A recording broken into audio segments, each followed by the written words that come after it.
Hi, this is Jessie with theprepared.com, and I'm going to show you how to do a 6-point checklist to make sure you get from point A to point B every time.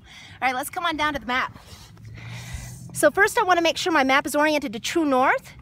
True north here is at 345 degrees, so I just make sure that when I run my compass along here, I'm still at 345. Then I'm going to go ahead and shoot my bearing. I want to go from the top of Old Dominion here down to this wonderful spring and get myself some fresh spring water. So I'm going to lay the edge of my compass, the straight edge, along that line. And now I need to rotate the shed to meet Fred. And that's all I need to do. I've already accounted for magnetic variation by orienting my map, so I'm good to go. So right now it looks like I get a heading of about 271. You can read over top of the stationary index line that that's my bearing or my heading. Sweet, so that one's knocked out.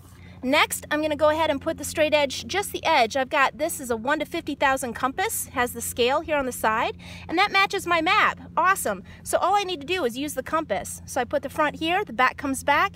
Looks like about 3.9 kilometers is my distance. Cool, point 2 is done. Awesome. 3 is going to be my terrain evaluation. I'm going to check out what I'm doing. So I'm starting out here near this lookout tower. And it looks like I'm going to go downhill, up over a small ridge line here, and then it's going to stay pretty steep for another kilometer and a half or so. And then it's going to mellow out. You'll see I'll cross this little drainage here. Keep going, but it flattens out. Then I come to the bottom of a little saddle, go up this other little peak, just a couple hundred feet, and then back down to my wonderful spring. Okay. So that's my terrain evaluation, and it looks like total I'm going to drop about 3,800 feet or so in the distance. So next is my pace count. Looking at that terrain, I think it's going to take me about 950 paces per kilometer because it could be pretty dense, and this is pretty steep. I might have to do a lot of zigzagging. So that means it'll probably be about 3,800 paces total for my entire trip for that almost 4 kilometers.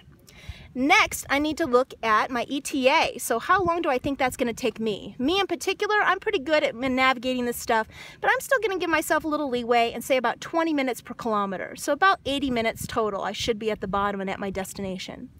And the last point on my 6-point checklist is the point description. So this looks like it's a small spring. It'll be just after I come down off of this little peak that I have here. And it's in a small meadow. It's just in the kind of the southwest corner of this little long narrow meadow. And if I miss it for some reason, I'm going to end up hitting this steep stuff here again, or these power lines, or that road. So if I see any of that and start getting close to that, I know I've missed my point and I need to turn around and go get it. That's how to do a 6-point checklist.